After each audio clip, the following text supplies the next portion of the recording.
MCPS began distributing KN95 masks and at-home test kits to all students and staff this week, as COVID cases reach record highs once again. In its most recent community update, the Board of Education announced revised testing and isolation guidelines and plans to address bus driver staffing challenges, while reiterating its commitment to in-person learning. The update states that switching any school to virtual learning, even for a short amount of time, will be a last resort. For a while, I was just expecting to go virtual, and I had prepared myself for that.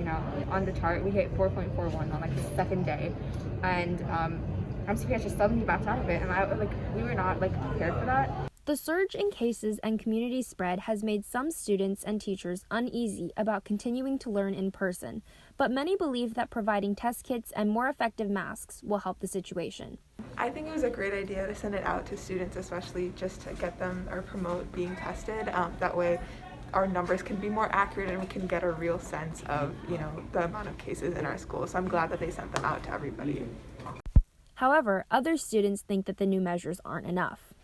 I think it's just a meek attempt to correct their wrongs when really it won't help that much, because even if you test negative one day, you might catch COVID the next day. RM has not yet received its shipment of KN95 masks for students, but is expecting it to arrive in the next 2 weeks. The distribution process will be similar to how the test kits were given out.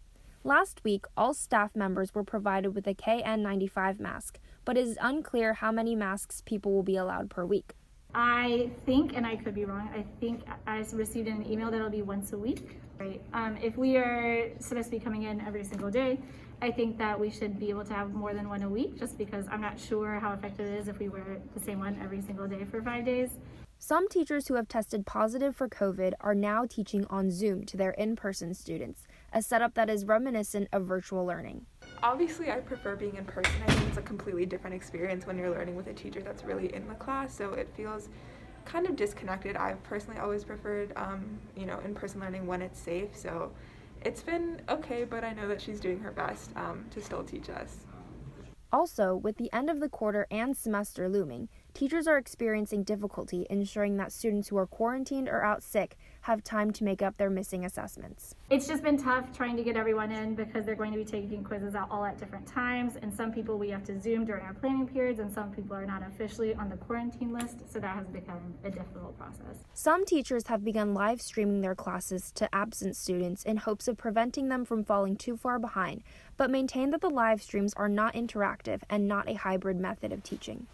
It really depends upon the class. So for my digital art class, I'm live streaming because we work with Photoshop, and it works really well over Zoom.